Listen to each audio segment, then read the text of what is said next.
Welcome back to the Blazor Server In-Depth course. In this lesson, we're going to be covering static files. So where do you put those files like CSS files or JavaScript files or image files or other things? Where do you put those in Blazor and how does that work? Okay, so let's get started. Let's go to Visual Studio and we're going to create a new project. You should use this by now, Blazor app. Let's call it Blazor app and we'll call the solution name Static Files Demo. Hit create. Again, make sure that it's .NET Core 3.1. It's a Blazor server app, and we have HTTPS checked.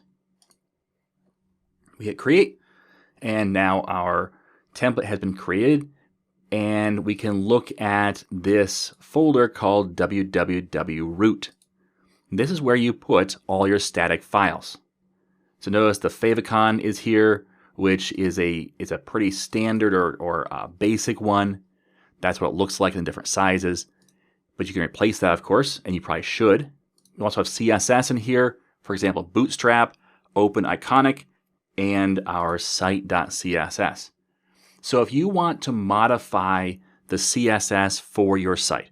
Now, CSS is cascading style sheets. That's where we style things and make things look pretty or look different or look better, hopefully. And this is the place to do that.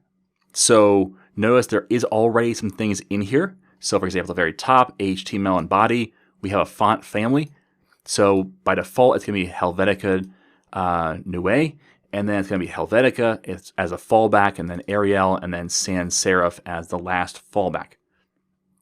And the reason for those fallbacks is because if a font is not installed on the client machine, then it can't display that. It would be just ugly unless you have fallback fonts that are in a similar vein that would still make your site look pretty good.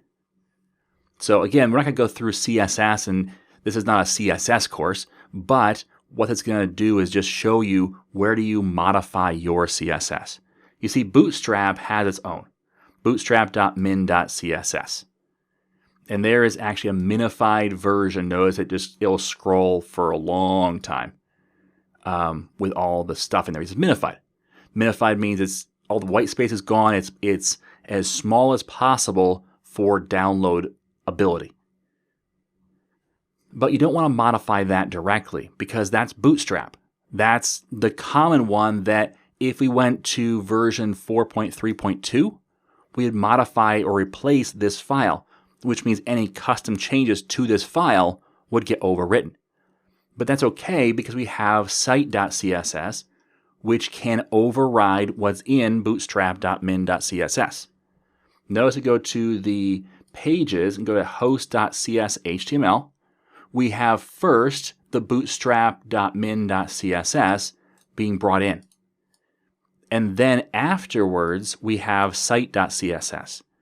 And that order is important because what's going to happen is if there's a change in site.css, it will override the value in bootstrap.min.css. And that's a little rabbit trail on CSS because we're not going to cover that in depth.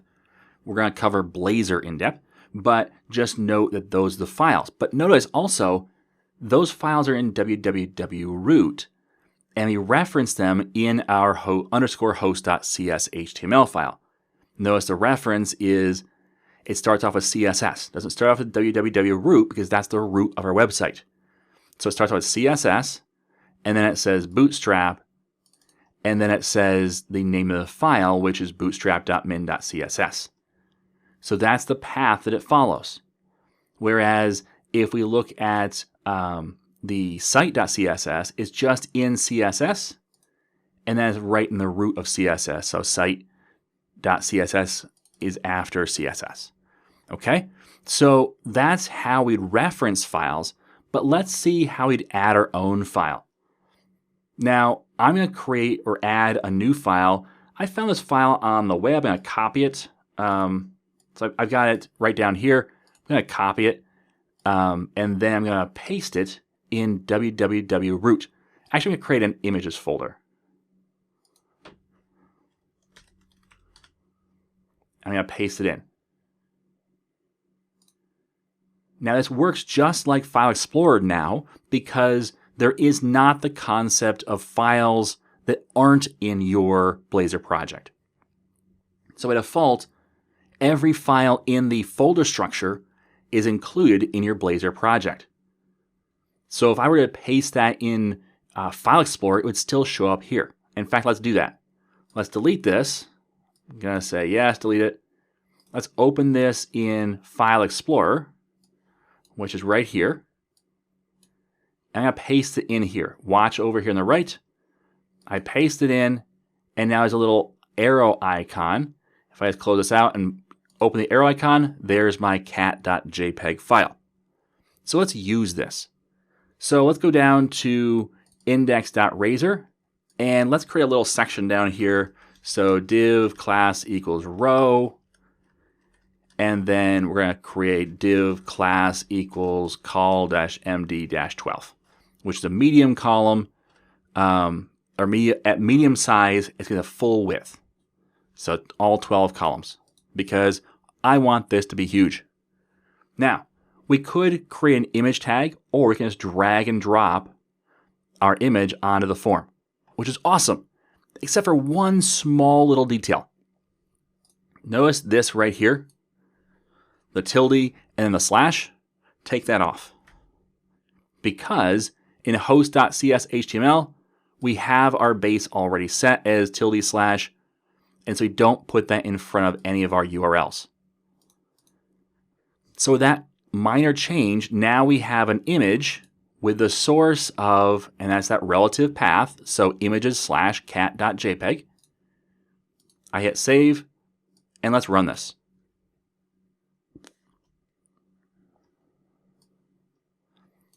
And I'm no graphic designer, but I know that already this page looks better than it did. Because that's just awesome. Hello world, and we have this cat with a question mark kind of face on his, or question mark kind of look on his face. So I would probably use this image for an error page. In fact, I think that's going to be your a good possibility for your homework for this whole section. But that's kind of cool. So we have an image now on our page that's a static file. Also note that if I go to the URL and said /cat.jpg, cat.jpg, it's not going to find it. That's because it's actually in images. Whoops. cat/images/ or localhost/images/cat.jpg. There we go. There's our cat. So it is available right on the URL as well. So just note that that's also possible. Okay, so that's how we deal with static files in Visual Studio or in Blazor projects. If you want them to come over, put them in the www root folder, either directly or inside of a subfolder in there. All right, and then they just come over. These files inside www root will be a part of your web project going forward. They're automatically copied to the output folder. They're automatically published when you publish to a server. Whatever's in here will be treated as a static file, which means you could have just an HTML file in here if you wanted to, and that would also be available. So this can be used for a lot of different things.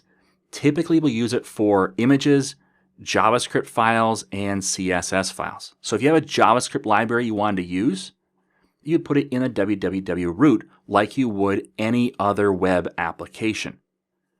The same is true for CSS files. The same is true for images. And then you reference them the same exact way. So here we're referencing Bootstrap, and then we're referencing our image over here. So just the same way as you would any other web application, that's how you reference your static files inside of Blazor. Okay, so that's it for this lesson. Go ahead and practice that. Maybe move that cat around, add a few more images, whatever you want to do, but give it a try and make sure that you understand what you've learned before you move on to the next lesson.